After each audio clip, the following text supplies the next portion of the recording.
Hi guys, welcome back. So let's pick the greatest World Cup winners 15. Now, I'm going to go through what I think my best 15 is, and I invite you guys to vote on your best 15. I've got a link in the description below. I'm going to let this run for a few months, and just before the World Cup, I'm going to announce what your best 15 is.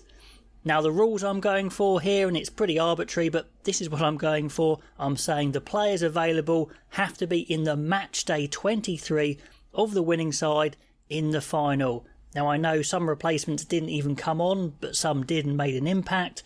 And I know other players in the squad got medals, of course, who didn't feature in the finals, but that's the cut-off I'm going for. Match day 23 only. Replacements are in brackets, or they've got a little star by them, and I'm putting the replacements in what I think their best position is. So there's a little bit of argument there, but that's what I'm going for. So yeah, get in that description, get that vote going after you've watched this video.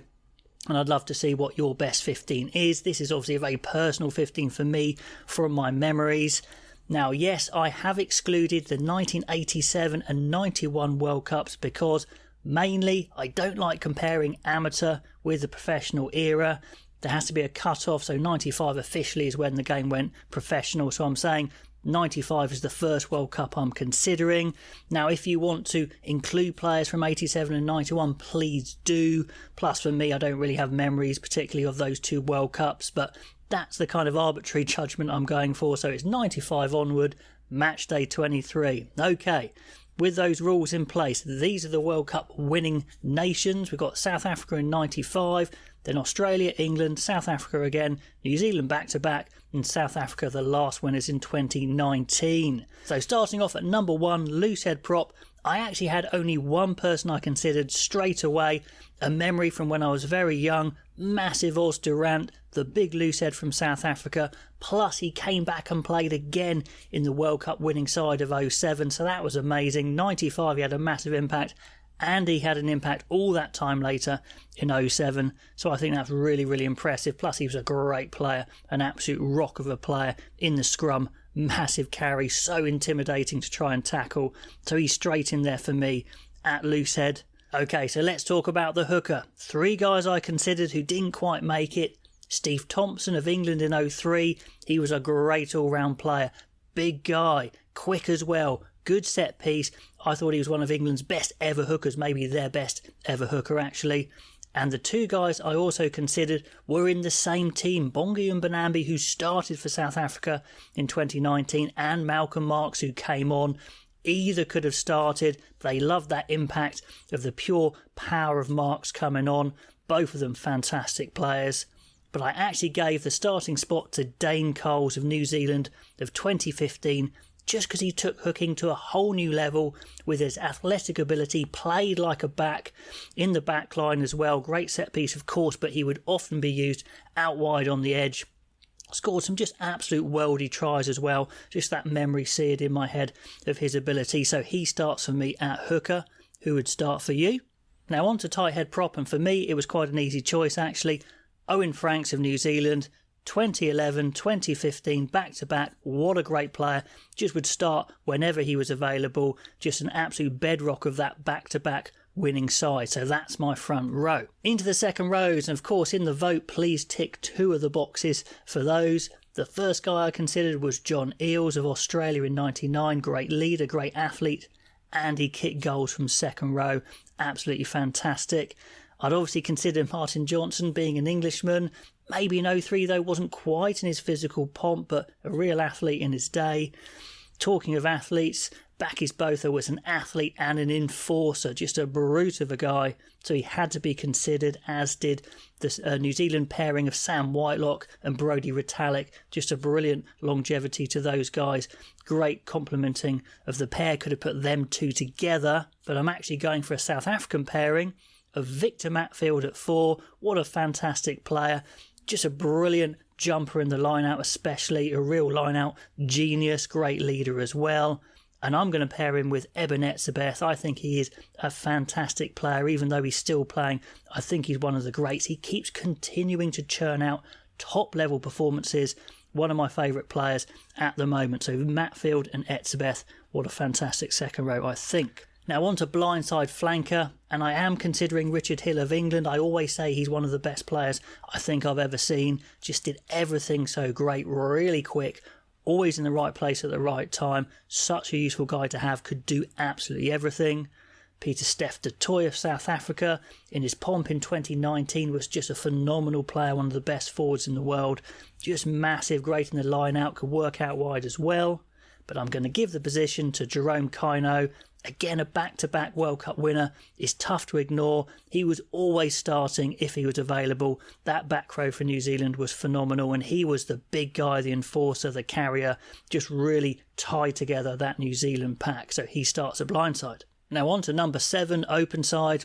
And there isn't a contest. I know you could talk about some other players potentially, but Richie McCaw is in not just on reputation, but what he did. His dog work was unbelievable. His tackling, his rucking, getting his hands in. Was he legal? Was he illegal? Well, that was up to the refs to deal with, but he was absolutely integral to New Zealand's back-to-back win. 2011, 2015. What a captain, what a player. Has to start at open side for me. Now, rounding off the pack, at number 8, I considered Lawrence Dallaglio of England. I thought he was a phenomenal player for England. Great ball carrier, was very quick in his day, moved back in the back row as he got a little bit older. Finished up at number 8 there.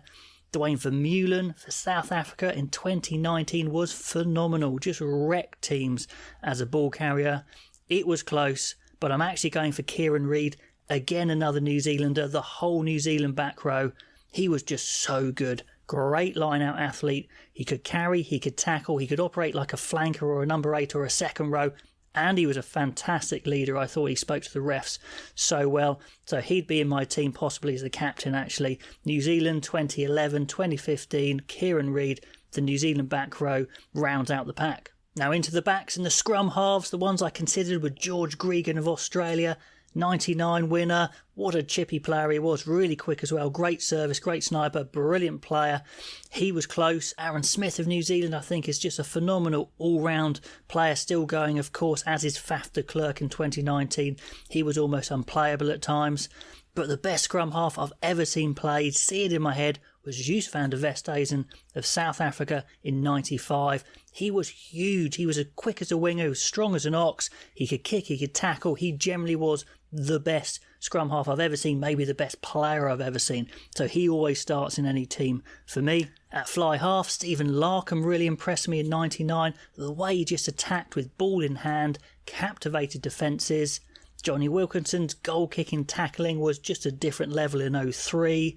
But still the best fly half I've ever seen is Dan Carter, so I do have to give it to Dan Carter. It was quite close there, but when you're as good as Dan Carter and you can do everything, then he gets in the team. So Dan Carter at fly half. Into the centres, and of course pick 2 of these.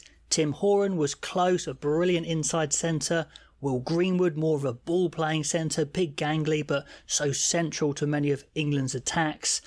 Then looking at Conrad Smith, outside centre, goodness me, he was almost a perfect outside centre, but not quite as perfect as Lukhanyo Am in his pomp. So Lukhanyo Am's actually at 13, and inside him it has to be Ma Nonu, because he's got the power and he added the skill as well and the kicking. Goodness me, what a great 12 Nonu was. So Nonu and Am, loving that centre partnership. Onto the wings, pick 2 of these guys. Joe Roth was close, big, strong, quick. What a great modern winger he was. Julian Surveyor, almost unstoppable at times in his pomp of New Zealand in 2015. And Cheslin Colby at his best, 2019, would just skip round a whole team. But the best 2 I've seen, I think, seared in my mind, are Jason Robinson's footwork for England in 03 and Brian Habana of 2007 for South Africa for pure speed. I mean, for danger, these 2 wingers have it all, so those 2 start. So rounding it out at fullback, lots of great players there, some good kickers like Matt Burke, some great tacklers like Josh Lucy, some good creative players like Israel Dagg or Bowden Barrett, but the best fullback I think I've ever seen who had tackling, kicking, great attack, great high ball was Ben Smith. What an all-rounder, someone to anchor your team. He's there at 15, rounding out my World Cup winners' best ever 15.